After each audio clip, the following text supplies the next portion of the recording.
Nggak usah ragu-ragu. Diam. Saya ingin kejujuran yang hakiki, kejujuran yang hakikat. Ayo, jawab. Izin menjawab, Pak. Dari 3 yang ada. Ya. Dari 3 yang ada, siapa yang akan menjadi pemimpin Indonesia? Anies Baswedan, Pak. Anies Baswedan. Tidak masalah. Oke. Sekarang saya tanya kedua. Siapa yang akan memimpin Indonesia? Anies Baswedan. Anies Baswedan. Tolong jawab. Siapa yang memimpin Indonesia? Anies Baswedan. Anies Baswedan. Tidak masalah, ya. Tidak masalah. Ini adalah pilihan dari kalian bertiga, ya.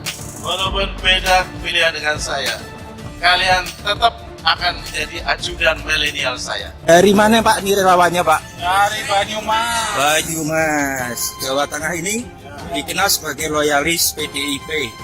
Kok bisa sekarang ikut dukung Pak Anies? Kerja cerdas dan punya solusi. Ya, harapan dukung Pak Anies? Menang dong. Menang. Harus menang dan jadi presiden. Harus ada perubahan. Harus jadi presiden Pak Anies. Dan mudah-mudahan Pak Anies jadi presiden nanti merambah ke wilayah seluruh Indonesia. Itu Pak Anies. Sekali lagi perbaikan reformasi. Dia tidak pernah memusuhi yang berbeda agama. Iya. Dia tidak pernah memusuhi tetangganya yang berbeda agama. Tidak. Iya. Dia itulah rahmatan lil alamin itu, gitu Iya. kan. Jadi memang ini memang harus penyadaran. Inilah Oke. makanya Indonesia butuh Anies untuk memberikan edukasi politik dan keadilan, menghadirkan keadilan sosial. Oke, ini saya baca Partai Umat sudah mendukung pasangan Amin. Ada kemungkinan besar, insya Allah Anies ini menang satu putaran. Insya Allah Dan ya. Caimin, ya. Oke. Koalisi perubahan ini PKS, Nasdem, sekarang ditambah lagi dengan PKB adalah merupakan koalisi yang berbasis pada keadilan sosial bagi seluruh rakyat Indonesia. Iya. Itu pertama. Yang kedua, koalisi ini dan Capres Anies Baswedan dan Caimin akan mewujudkan, akan memantapkan, yaitu adalah memajukan kesejahteraan umum. Dan yang ketiga, koalisi 4 partai politik ini maupun Anies Capres, Presiden kita Anies Baswedan dan Wakil Presiden Cawapres kita Muhaimin Iskandar adalah mencerdaskan kehidupan bangsa.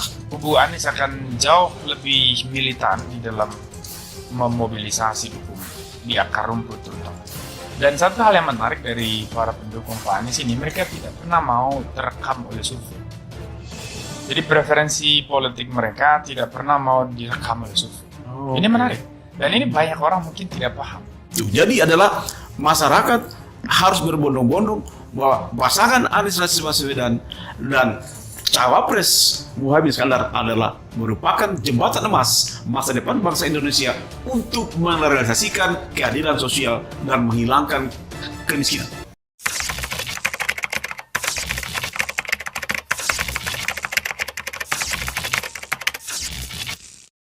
Pasangan Anies Baswedan dan Muhaimin Iskandar atau Cak Imin mendapat dukungan dari buruh yang tergabung dalam Konfederasi Serikat Pekerja Seluruh Indonesia, KSPSI.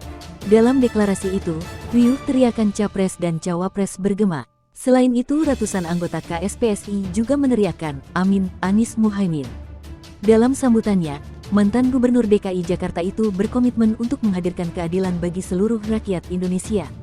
Kita berkomitmen ketika Republik ini didirikan, kita ingin rakyat merasakan keadilan. Kita ingin merasakan kesejahteraan dan itulah sebabnya kita selalu bilang istilah yang sudah umum kita gunakan adil dan makmur, kata Anies di Menara Peninsula Hotel, Jalan Lejen S. Parman nomor 78 Selipi, Jakarta Barat, Selasa, tanggal 12 September tahun 2023. Anies menyebut prinsip keadilan harus selalu dibawa dalam setiap kebijakan. Karena itu dia mengatakan pasangan Amin akan memperjuangkan regulasi yang berkeadilan di semua sektor khususnya sektor buruh.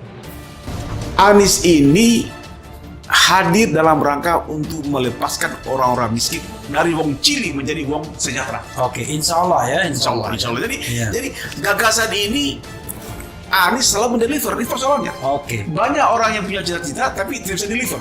Oke. Problem. Nah ini yang saya bilang dulu, hati-hati pendukung Pak Prabowo dan Pak Ganjar. Jangan kalian sibuk merebut simpati Pak Jokowi, mendiskusikan endorsement Pak Jokowi, kalian lupa akar di bawah. sekalian sudah dirampas, dibaca. Karena dari informasi teman-teman adik-adik saya di LPI, di daerah Jawa, di desa-desa lebih banyak spanduk Pak Anies ketimbang Pak Ganjar maupun Pak Prabowo. Kami berdua mengikhtiarkan agar kita bisa mewujudkan regulasi-regulasi yang berkeadilan, ujarnya. Lebih lanjut, cucu pahlawan nasional AR Baswedan ini juga menyampaikan terima kasih dan apresiasi kepada seluruh serikat buruh yang telah mendukungnya. Menurutnya, dukungan ini merupakan amanah yang besar dan punya implikasi besar kepada hajat hidup rakyat Indonesia. Kita sampaikan kepada semua terima kasih atas amanat yang dititipkan. Ini bukan amanat yang kecil, ini amanat yang besar yang punya implikasi besar kepada hajat hidup rakyat kebanyakan, ujarnya. Para pekerja di seluruh Indonesia dan juga berdampak kepada keluarga-keluarga, karena itu amanah ini baru kita emban sama-sama. Kita berharap secara bertahap nanti yang kita bisa melakukan perubahan di Indonesia, sambung Anies. Sementara itu, KSPSI turut menyampaikan sejumlah tuntutan dan harapan terkait perbaikan di sektor buruh. Di antaranya mereka menyampaikan penolakan terhadap UU Omnibus Law Cipta Kerja, penentuan upah buruh, menguatkan perlindungan terhadap pekerja migran, dan perluasan sektor lapangan kerja. Rekomendasi, mengurangi penempatan ART ke luar negeri, dengan memastikan lapangan pekerjaan di sektor pertanian, peternakan, kelautan, serta perikanan di daerah pedesaan, kata Sekjen KSPSI, Arief Minardi. Kemudian serikat buruh ini juga berharap, anggaran pendapatan dan belanja negara, ABPN, dan anggaran pendapatan dan belanja daerah, APBD, dialokasikan untuk melatih calon buruh apabila ingin bekerja di sektor formal. Terakhir, memastikan adanya sistem monitoring di KBRI dan KJRI untuk mengatasi perselisihan perburuhan. Pasangan Anies Baswedan dan Muhaimin Iskandar atau Cak Imin mendapat dukungan dari buruh yang tergabung dalam Konfederasi Serikat Pekerja Seluruh Indonesia, KSPSI. Dalam deklarasi itu, riuh teriakan Capres dan Cawapres bergema. Selain itu, ratusan anggota KSPSI juga meneriakan, Amin, Anies Muhaimin. Dalam sambutannya, mantan Gubernur DKI Jakarta itu berkomitmen untuk menghadirkan keadilan bagi seluruh rakyat Indonesia. Kita berkomitmen ketika Republik ini didirikan, kita ingin rakyat merasakan keadilan. Kita ingin merasakan kesejahteraan dan itulah sebabnya kita selalu bilang istilah yang sudah umum kita gunakan adil dan makmur, kata Anies di Menara Peninsula Hotel, Jalan Letjen S. Parman nomor 78 Selipi, Jakarta Barat, Selasa, tanggal 12 September tahun 2023. Anies menyebut prinsip keadilan harus selalu dibawa dalam setiap kebijakan. Karena itu dia mengatakan pasangan Amin akan memperjuangkan regulasi yang berkeadilan di semua sektor khususnya sektor buruh.